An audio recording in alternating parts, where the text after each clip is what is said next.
Hello दोस्तों, मैं engineer सिमाव रिजवी आप लोगों का अपने इस प्लेटफॉर्म पर हार्दिक स्वागत, हार्दिक अभिनंदन करता हूं। मैं आज एक ऐसा टॉपिक लेकर आया हूं आपके सामने जिस पर हमेशा से लोगों का कन्फ्यूजन बना हुआ है। लोग निर्णय नहीं ले पाते हैं। वो हमारा टॉपिक क्या है आज का, कि पहले कॉलम ढाले फ्रेम स्ट्रक्चर या ईंट का चुनाई करके दीवार जोड़े उसके बाद कॉलम ढाले। दोनों में से मजबूत कौन होता है, अच्छा कौन होता है, जो आपके लिए बहुत ही लाभदायक होगा। ये 11 बातें जान लेने के बाद आप खुद से अपना निर्णय ले सकते हैं, खुद से डिसीजन ले सकते हैं कि हमको जो अपना घर बनाना है उसमें हमको फ्रेम स्ट्रक्चर रखना है या पहले ब्रिक का दीवार बना लेने के बाद कॉलम बनाना है। चलिए हम लोग टॉपिक पर आ जाते हैं अपने। मेरा पहला पॉइंट है आप लोगों के साथ बॉन्डिंग। आप अपने लेफ्ट साइड में जो देख रहे हैं वो फ्रेम स्ट्रक्चर होगा। आपके लेफ्ट में स्क्रीन पर जो है वो फ्रेम स्ट्रक्चर है, और आपके राइट साइड में जो है वो है ब्रिक वर्क। ब्रिक वर्क ने का क्या मतलब है?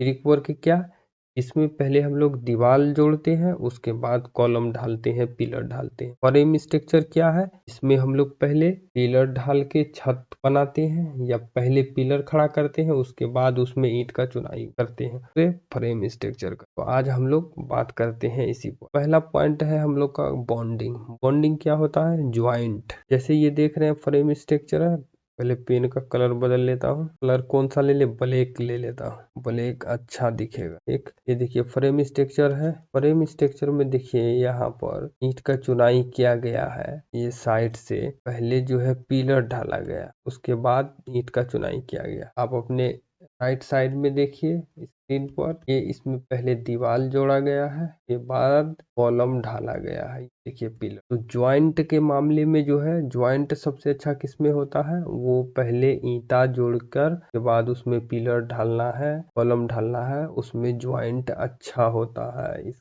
ज्वाइंट जो है ईंट और पिलर के बीच ज्वाइंट अच्छा होता है। क्या होता है? अच्छा। और फ्रेम स्ट्रक्चर में जो है ज्वाइंट हम लोगों का क्या होता है? कमजोर। ज्वाइंट कमजोर है ना। अभी डरने की या घबराने की आवश्यकता नहीं है। इसमें कहाँ पर कमजोर है या मजबूत है, लास्ट में आप निर्णय लेंगे कि सही कौन होता है, क्योंकि इसके कमजोर को मजबूत करने का भी उपाय बताएंगे। दूसरे नंबर पर हम लोग चलते हैं शटरिंग।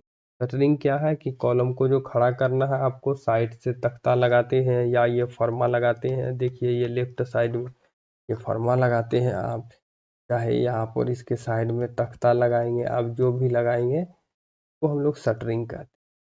तो जिसमें पहले ईंटा का दीवार जोड़ देते हैं हम लोग, तो दो साइड तो दीवार रहता ही है, तो दो साइड सिर्फ हम लोगों को फर्मा लगाना है। तो इसमें शटरिंग जो है कम लगता है। किसमें? जिसमें पहले ईंटा का दीवार बना लेते हैं। लेकिन फ्रेम स्ट्रक्चर में जिसमें सिर्फ पहले पिलर खड़ा करते हैं, तो इसमें तो चारों साइड खुला हुआ रहता है, तो इसमें शटरिंग ज़्यादा लगेगा। तो इसमें शटरिंग क्या है? ज़्यादा लगेगा, और ब्रिक वर्क वाले में कम लगे। समझ में आ गया? दूसरा नंबर भी पॉइंट आपका। तो ये ज़्यादा मैटर नहीं करता है। शटरिंग में थोड़ा बहुत आगे पीछे भी आता है। आजकल तो लोग ठेका देते हैं बड़े बड़े कंपनी को, या ठेकेदार लोग ही बनाते हैं बिल्डिंग। तो तीसरे पॉइंट पर हम लोग चलते हैं शेप पर। ये मैटर करता है। मैटर क्यों करता है? कि अगर आकार, साइज, टेढ़ा मेढ़ा ये सब रहे, शेप अच्छा नहीं निकलेगा तो आपका फिनिशिंग मकान का अच्छा नहीं आएगा। शेप बहुत बड़ा रोल अदा करता है बिल्डिंग कंस्ट्रक्शन में। तो फ्रेम स्ट्रक्चर में होता है क्या है कि पहले हम लोग शटरिंग जो लगाते हैं, तो शटरिंग का देखते हैं कि सीधा है कि नहीं, अच्छा तख्ता लगा है कि नहीं, या लोहे का है तो पहले उसको साफ सुथरा करके अच्छा से लगाते हैं। तो इसमें शेप जो है अच्छा आता है। किसमें? फ्रेम स्ट्रक्चर में शेप क्या होता है इसका? अच्छा आता है। अब देख रहे हैं अपने लेफ्ट साइड स्क्रीन पर शेप कितना अच्छा आया है। यहाँ पर इसका देखिए ये यहाँ पर निकल रहा है, टूथिंग कहते हैं इसको हम लोग इंजीनियरिंग के लैंग्वेज में। देखिए दांत के तरह आगे पीछे है ना, इसमें शेप देखिए अच्छा नहीं निकलता है। में ब्रिक वर्क वाले में ब्रिक वर्क आप अपने हमेशा भी आप अपने राइट में देखिएगा तो ब्रिक वर्क है, और लेफ्ट में देखिएगा तो फ्रेम। तो ब्रिक वर्क वाले में जो है शेप अच्छा नहीं निकलता है, लेकिन फ्रेम स्ट्रक्चर में शेप अच्छा निकल। तो हम लोग फिर चले अपने चौथे पॉइंट पर, अलाइनमेंट। ये क्या होता है जानिए, ये टेक्निकल वर्ड है। अलाइनमेंट का मतलब है कि ये देख रहे हैं कॉलम जो है, कॉलम देखिए यहाँ से कितना गैप, आप अपने लेफ्ट राइट साइड में देखिए, ये देखिए ईंट पर ये धीरे धीरे जाते जाते जाते जाते ये देखिए सरिया इसे झुका है, तो ईंट से दूरी होता गया इसका इसका मतलब है कि सीधा नहीं है, ये एकदम सीधा रहता तो यही रहता अलाइनमेंट, इसी को कहते हैं सीधा खड़ा करने को अलाइनमेंट मिलाना।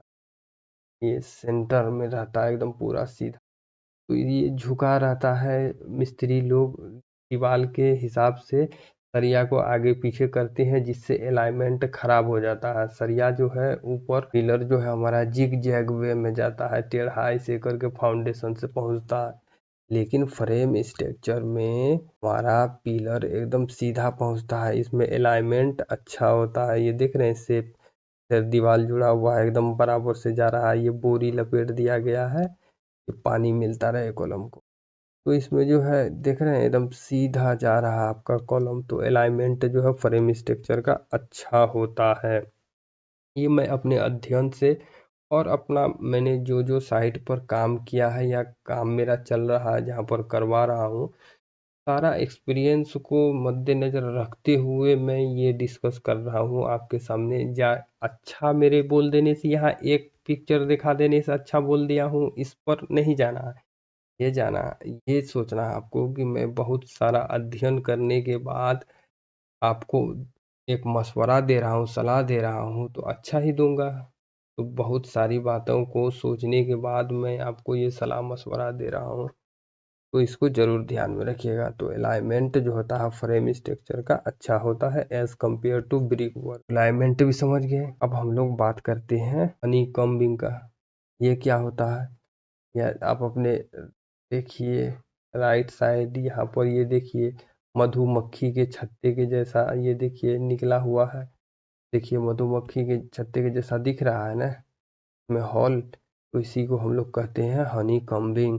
यानी कि इसका जो सैलरी होता है, अब सैलरी को आपको कैसे बताएं इंजीनियरिंग वर्ड, अच्छा हाँ समझिए, सैलरी जैसे मान लीजिए कि सैलरी ये जो है मसाला का जो रस होता है वो नीचे चू जाता है, जिसके कारण यहाँ पर सिर्फ गिट्टी बचता है। तो गिट्टी बचेगा तो गिट्टी गिट्टी आपस में कैसे ज्वाइंट होगा, जब तक नहीं उसमें कुछ सैलरी होगा, तरी होगा, कुछ रस होगा, तो ये तो सारा चू जाता है अच्छा से शटरिंग नहीं हो पाने के कारण ब्रिक वर्क वाले में। तो इसमें हनी कम्ब निकलता है, लेकिन फ्रेम स्ट्रक्चर में इसमें शटरिंग चारों साइड से अच्छा से होता है, पूरा पैक होता है, तो देखिए इसमें कहीं भी हनी कम्ब नहीं निकलता है। जितना भी साइट पर काम करवाए कहीं हनी कम्ब बहुत कम, नहीं के बराबर हनी कम्ब निकलता है। तो यहाँ भी जो है हमारा फ्रेम स्ट्रक्चर आगे रहा ब्रिक वर्क से। और हम लोग चलते हैं छठे पॉइंट पर, वाटर सीमेंट रेशियो इफेक्ट। अब इससे क्या समझे, इसको मैं अपने लैंग्वेज में आपके लैंग्वेज में कन्वर्ट करता हूँ। का मतलब है कि हमारा फ्रेम स्ट्रक्चर और ब्रिक वॉल में बनाते हैं पहले दीवार, वो वाले स्ट्रक्चर दोनों में, इसमें पहले ईंट हम लोग लगा दिए, देखिए आप अपने राइट साइड पहले ईंट लगा दिए, ये साइड भी ईंट लगा दिए।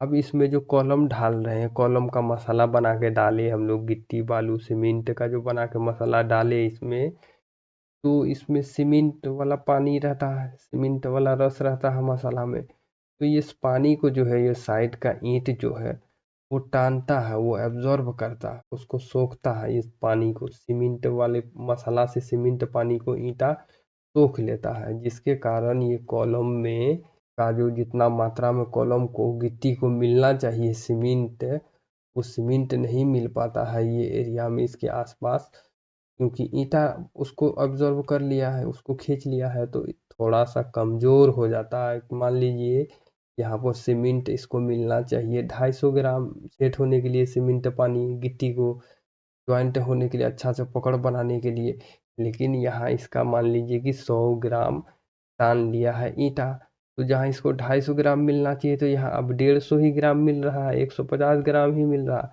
तो कमजोर तो होगा ही। तो इसलिए पहले ब्रिक वाला, जहाँ पहले ईंटा का दीवार बना के उसके बाद जो कॉलम डालते हैं, तो उसका कॉलम अगर फ्रेम स्ट्रक्चर से कंपेरिजन किया जाए तो थोड़ा कमजोर होता है। फ्रेम स्ट्रक्चर में तो यहाँ देखिए ईंट लगा हुआ नहीं है, ईंट नहीं है, ईंट नहीं रहने से इसका 250 ग्राम मान लिया कि सीमेंट इसमें गया है, तो 250 ग्राम सीमेंट इसी में है पानी के साथ मिलके, ये धीरे धीरे पकड़ बना रहा है, सीमेंट अपना काम कर रहा है। तो ये कॉलम जो है, ये हमारा पिलर जो है फ्रेम स्ट्रक्चर वाला, ज़्यादा मजबूत होता है, ज़्यादा मजबूत होता है। समझ गए 6 नंबर पॉइंट आप। अब हम लोग चलते हैं 7वें नंबर पर क्या आता है, क्यूरिंग। क्यूरिंग को इसको कहते हैं सिंचाई, यानी कि पानी देना, पानी पटवन जो करते हैं मकान में, पानी डालना।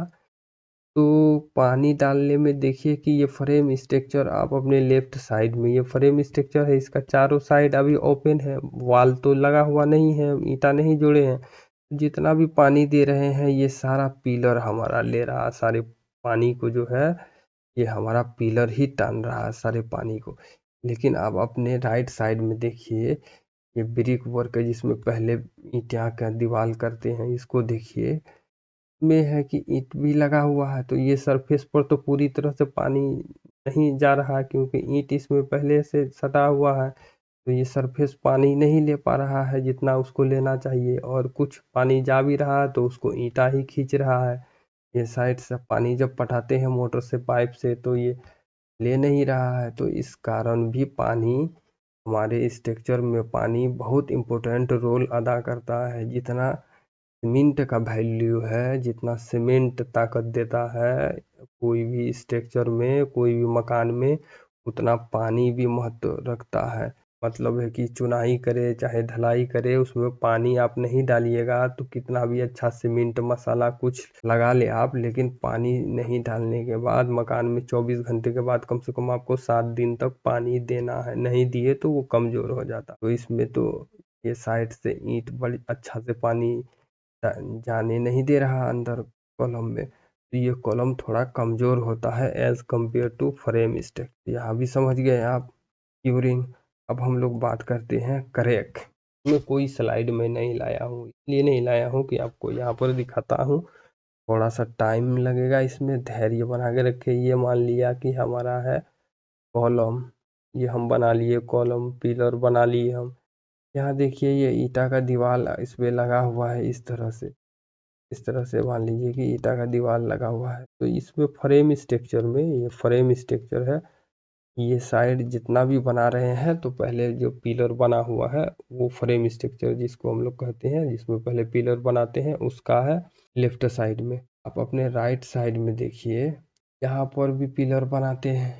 ये इसमें ईंट लगा दिए, दोनों साइड चुनाई कर दिए, मान लीजिए दोनों साइड चुनाई कर दिए, इसमें भी ईंट लगा हुआ है, इसमें भी ईंट लगा हुआ। तो फ्रेम स्ट्रक्चर में क्या होता है कि इसमें क्रैक जो है यहाँ साइड में आता है, दीवार जहाँ पर ज्वाइंट होता है, पहला पॉइंट जो बताएं बॉन्डिंग, थोड़ा सा क्रैक यहाँ पर आता है। इसको भी कैसे रोका जाएगा आगे मैं बता रहा हूँ, अभी 1 मिनट में। सिर्फ ये जानिए कि इसमें थोड़ा सा क्रैक यहाँ पर आता है, इसको इनकार नहीं कर सकते हैं, क्योंकि मैं जो भी बताऊंगा फैक्ट बताता हूँ आपको। तो ये इसमें थोड़ा सा आता है, इसको दूर करने का भी तरीका है, आगे इस पर डिस्कस। इसमें जस्ट पिलर से सटा हुआ, जहाँ ईंटा सटा रहता है, ज्वाइंट होता है, वहां पर आता है। लेकिन जो हमारा ब्रिक वाला दीवार रहता है, जिसमें पहले दीवार जोड़ते हैं, उसमें इस जगह नहीं आता है, इस जहाँ पर ज्वाइंट होता है ईंटा पिलर से, इस जगह क्रैक नहीं होता है। थोड़ा दूर चल के बीच में क्रैक होगा, इधर कहीं पर क्रैक होगा वो, क्योंकि इस जगह तो अच्छे से ज्वाइंट हो जाता है, इसमें ज्वाइंट इसका बॉन्डिंग अच्छा होता है। तो इसमें मिडिल भाग में होता है या क्रैक, मिडिल भाग में क्रैक होता है, और इसमें जो होता है जिस जगह ज्वाइंट करते हैं फ्रेम स्ट्रक्चर में, वहां पर क्रैक आता है। तो इतना समझ गए। अब हम लोग चलिए बात फिर करते हैं स्ट्रेंथ के बारे में, सबसे जरूरी चीज, यानी कि जिसको आप कह सकते हैं ताकत या मजबूती। अभी देखिए आप अपने लेफ्ट साइड में, यहाँ फ्रेम स्ट्रक्चर है, इसमें पहले कॉलम ढाला गया है, पहले कॉलम ढाला गया है। तो 4 फीट का आप शटरिंग लगा रहे हैं कॉलम का, तो 4 फीट एक बार ढाल ले, उसके बाद दीवार इस तरह से जोड़ते जाए, जहाँ तक जाए ढाले हैं आप, पहले दीवार जोड़ ले। यहाँ देखिए दीवार जोड़ना स्टार्ट है, जुड़ रहा है, ये जुड़ रहा है। तो जितना 4 फीट का आप फरमा से ढाले हैं कॉलम, पहले उसका दीवार वहां तक चुनाई करके कंप्लीट कर ले। फिर उसके ऊपर 4 फीट फरमा ढाले, फिर वहाँ से जुड़ाई करें। इस तरह से होता क्या है, फ्रेम स्ट्रक्चर में काम सेम उसी तरह हो जाता है। कैसा? इस तरह ब्रिक वर्क में मजबूती आता है ज्वाइंट पर, यहाँ पर उसी तरह का मजबूती आपको फ्रेम स्ट्रक्चर में भी मिलेगा। इसमें एक उपाय से दोनों का मजा ले सकते हैं। मतलब मजा क्या, मतलब मजबूती की ज्वाइंट भी अच्छा होगा आपका इस जगह पर। जैसा पहले दीवार बना के कॉलम ढालते हैं उसी तरह का मजबूती वाला ज्वाइंट होगा यहाँ पर। और उसके बाद ये इसमें ताकत भी अच्छा होगा इसका कॉलम का। अब ये देखिए, इसमें ब्रिक वर्क वाले में, जिसमें पहले ब्रिक वर्क करते हैं ईंट की चुनाई, फिर बाद में हम लोग करते हैं कॉलम डालने की तैयारी। तो इसमें देखिए ये हमारा कॉलम आ रहा है ऊपर से, ये देखिए आ रहा है। यहाँ पर देखिए इस तरह से निकला। ये क्या ऊपर का लोड को नीचे क्या ट्रांसफर करेगा, इसमें सटेगा तभी तो। इस तरह से इसका शेप अच्छा। यहाँ देखिए ये थोड़ा सा बाहर लग रहा है कि हो गया है, यहाँ देखिए थोड़ा सा बाहर है। तो इस तरह से इसमें बहुत सारी परेशानी आती है, बहुत सारी समस्या, जिसके कारण इसका ताकत, स्ट्रेंथ, मजबूती में कमी आ जाती है। तो आपको करना क्या है, पहले 4 फीट का फरमा लगा के कॉलम डालना है, उसके बाद उस पर चुनाई करना है उतना तक को, उसके बाद फिर 4 फीट ढलना है, फिर चुनाई करना है। ये प्रोसेस आपको लाइफ टाइम चलेगा, बहुत अच्छा तरीका है। आपको ज्वाइंट भी इसमें आएगा, क्रैक भी नहीं आएगा। और इसके बाद आप हम लोग चलते हैं कॉस्ट पर। आप खुद समझ जाइए कॉस्ट। अब ये देख रहे हैं कि पिलर का साइज ये 9 इंची जा रहा है, 9 इंची। यहाँ हो गया 12 इंच। यहाँ फिर देखिए कि 9 इंच। यहाँ देखिए कि ऊपर से नीचे तक एक ही साइज जा रहा है हमारा, 9 इंच। यहाँ भी वही जाएगा 9 इंच, क्योंकि फ्रेम स्ट्रक्चर है, फर्मा एकदम एक सपाट में लगा है अलाइनमेंट होके। तो इसमें कहीं 9 इंच ढल रहा है ब्रिक वर्क वाले में, कहीं 12 इंच ढल रहा है। तो ज़्यादा तो माल खाएगा ही। कॉस्ट भी जो है ब्रिक वर्क वाले का कॉस्ट जो बढ़ जाता है, लेकिन फ्रेम स्ट्रक्चर में कॉस्ट इसका भी कम होता है। फ्रेम स्ट्रक्चर का इसमें कॉस्ट भी कम लगता है, मजबूती भी ज़्यादा। और आगे चलते हम लोग 11वें बात पर, अर्थक्वेक सबसे इम्पोर्टेंट है।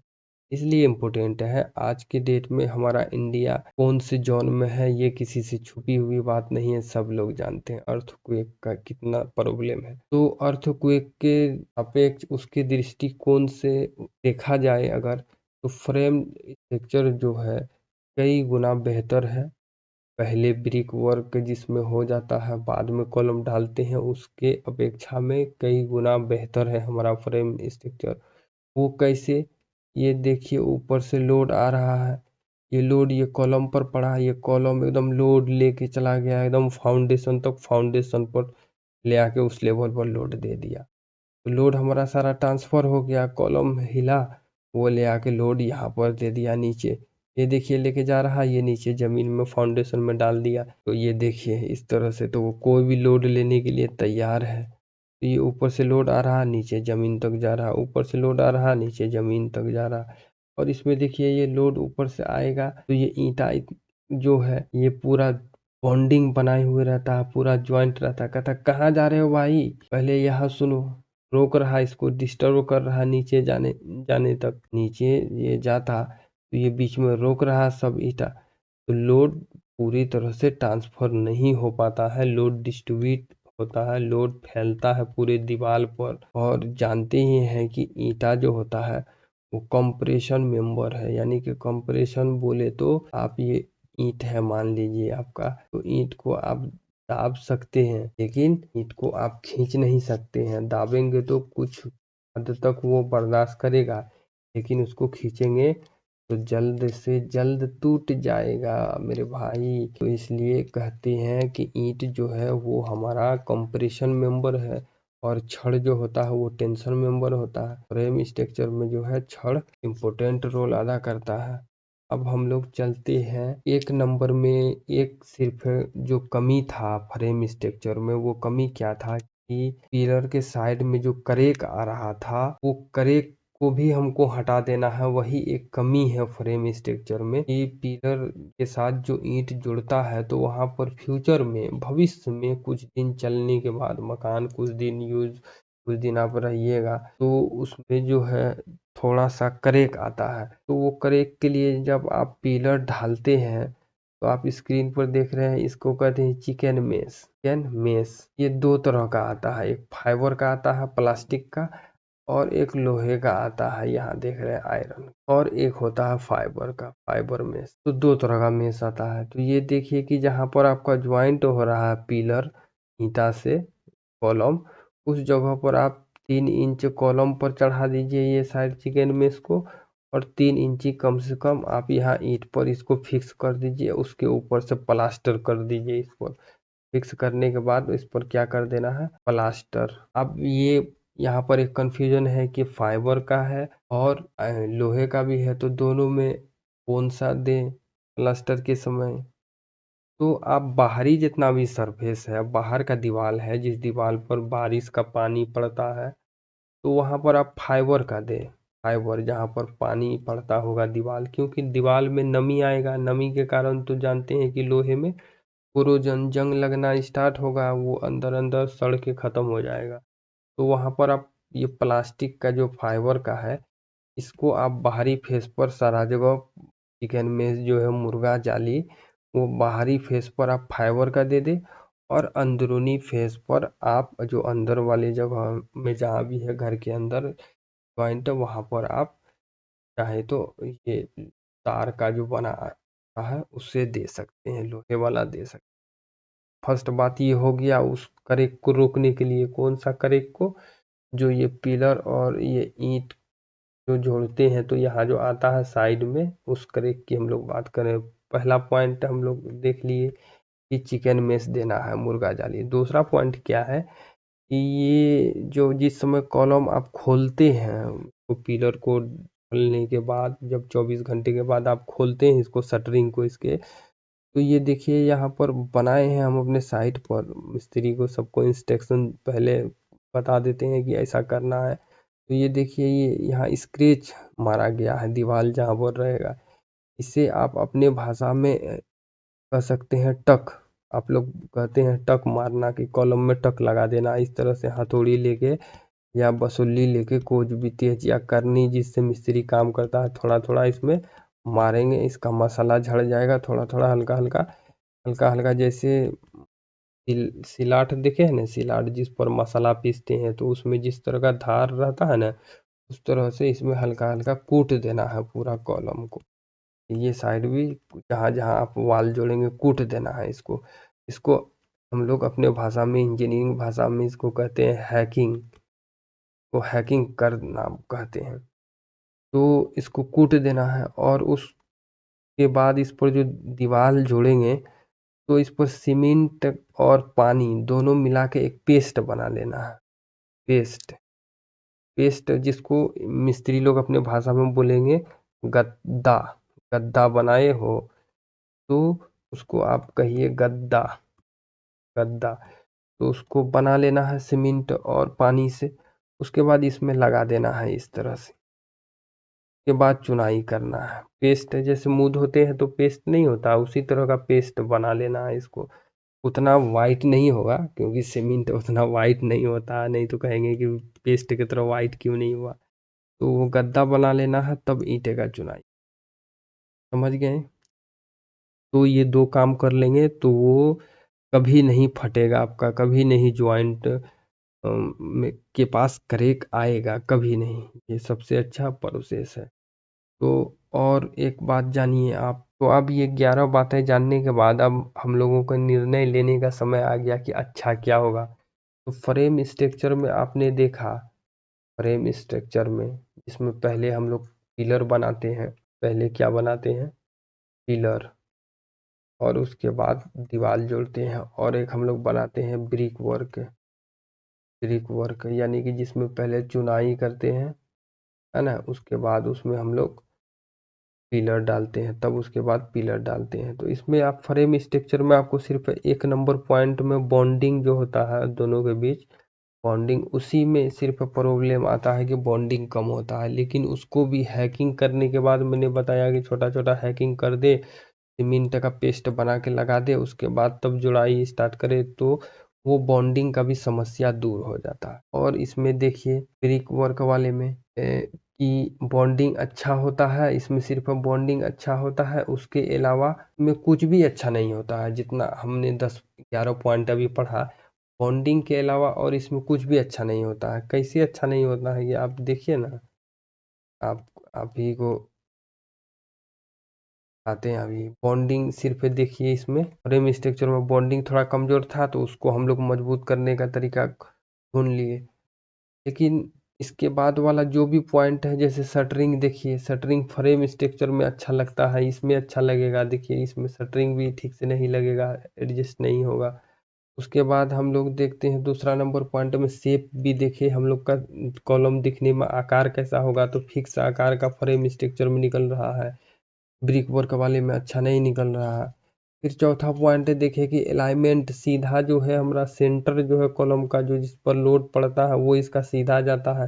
फ्रेम स्ट्रक्चर का सरिया यहाँ है, यहीं देखिए ना, सरिया ऐसे के झुका हुआ है, ये देखिए ऐसे झुका हुआ है। यहाँ पर देखिए ईंटा से कितना दूरी सरिया का, यहाँ पर देखिए। तो अलाइनमेंट भी फ्रेम स्ट्रक्चर का अच्छा होता है। उसके बाद हम लोग चलते हैं पांचवें पॉइंट पर, हनी कॉम्ब। हनी कॉम्ब क्या है, गंजापन इसमें तरई चू जाता है शटरिंग अच्छा से नहीं लगने के कारण। और यहाँ पर देखिए आप फ्रेम स्ट्रक्चर में शटरिंग बहुत अच्छे से लगता है, तो इसका जो रस होता है सीमेंट वगैरह का वो नहीं चू पाता है, तो इसमें हनीकॉम्ब नहीं निकलता है। यहाँ पांचवें पॉइंट में भी ये ठीक है। वाटर सीमेंट रेशियो इफेक्ट, ये जो बताए थे कि सीमेंट का ईंटा पहले जोड़ देने से है कि सीमेंट का पानी जो कॉलम वाला डालते हैं तो ईंटा पी जाता है। पहले ब्रिक वर्क जिसमें करते हैं, जिसमें पहले कॉलम खड़ा करते हैं तो इसमें ईंटा नहीं जुड़ा हुआ रहता है, तो सारा सीमेंट जो है इसी के अंदर एडजस्ट होता है पिलर में, इसमें ज़्यादा ताकत मिलता है। इसमें तो ईंटा खींच लेता है, जैसे कॉलम ढले पहले से दीवार जुड़ा हुआ है तो ईंटा सटेगा, तो ईंटा सारा सीमेंट वाला पानी को खींच लिया, तो मसाला में सीमेंट कम मात्रा में रहता है। सातवें पॉइंट में हम लोग देखें कि पानी जब पटाते हैं तो इसका सारा सरफेस खाली है, तो चारों तरफ पानी पड़ेगा, इसमें दो तरफ ईंटा है तो पानी जाने नहीं देगा ब्रिक वर्क वाले में। और आठवें पॉइंट पर करेक देखे हैं, आपको बताया कि इसमें थोड़ा सा यहाँ पर करेक आता है, लेकिन इसमें बीच में करेक आता है क्योंकि ये लोड के कारण ये कंप्रेशन मेंबर है, खिंचाता है, ये दीवार इससे बहुत अच्छा से ज्वाइंट होता है, तो खिंचाता है तो दीवार बीच से फटता है, और इसमें साइड से फटता है। तो इसके लिए हमने बताया है कि चिकन में मुर्गा जाल लगा के प्लास्टर कीजिएगा तो कभी जिंदगी में आपका ये भी नहीं फटेगा।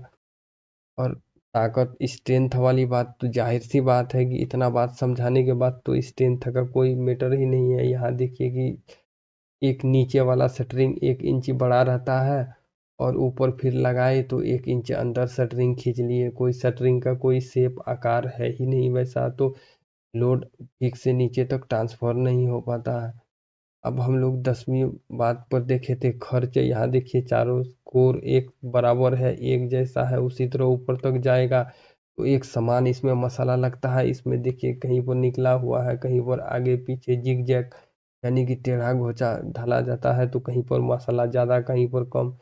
कॉस्ट भी फ्रेम स्ट्रक्चर जो है हमारा, इसका कॉस्ट, इसमें मसाला कम लगेगा तो कम खर्च होगा, ये ब्रिक वर्क वाले में खर्च भी ज़्यादा होता है। समझने का अंतर है। अर्थक्वेक में लोड ट्रांसफर ये अच्छा से करता है सारा मेंबर, तो अर्थक्वेक में फ्रेम स्ट्रक्चर जो है मजबूती से खड़ा रहता है, तो उतना ही देर में ये जो साइड वाला दीवार जिसमें ब्रिक वर्क पहले करते हैं बाद में कॉलम डालते हैं, तो ये लोड ट्रांसफर करता है दीवार पर लोड धकेलता है। ज्वाइंट अच्छा रहने के कारण इसका ज्वाइंट अच्छा से पकड़ होता है, तो दीवार को भी कहता है कि लोड हम नीचे लेके जा रहे हैं, तो दीवार कहता है नहीं रुको पहले, ये पकड़े हैं तुम, आने नहीं देता है। अर्थक्वेक में भी फ्रेम स्ट्रक्चर अच्छा होता है हम लोगों का। अब हम लोग चले थे लास्ट में कि उसमें करेक जो आता है तो उसको मुर्गा जाल लगा के ये हैकिंग करके सीमेंट का गद्दा लगा के जुड़ाई करेंगे तो हमारा करेक भी नहीं हुआ होगा। और तो ट्रिक एक बताएं आपको कि पहले 4 फीट का फरमा लगा के पिलर को खड़ा कर लें, पिलर को, उसके बाद इसमें टक मार दे, हल्का हल्का गड्ढा कर दे कच्चा में ही, 24 घंटा जैसे सेटरिंग खुलेगा उसके बाद सीमेंट का लेप लगा के फिर 4 फीट जोड़ ले, ईंटा का चुनाई, फिर 4 फीट कॉलम ढाले, फिर जोड़े। इस तरह से करने के बाद ये सबसे अच्छा माना जाता है। भूकंप हो या घर का मजबूती हो या दरार का सिस्टम हो, फटेगा भी नहीं, कुछ नहीं होगा इसमें, बहुत अच्छा रहता है। तो इस तरह से मैंने आप लोगों के सामने सारी जानकारी रखी है। वीडियो अच्छा लगा है तो दोस्तों लाइक करें और अपने दोस्तों के साथ शेयर करें, और सब्सक्राइब तो आपको करना ही होगा क्योंकि इतना अच्छा जानकारी दे रहे हैं, तो सब्सक्राइब आप चैनल को ज़रूर कर दें। तो थैंक यू दोस्तों, आज के लिए इतना ही।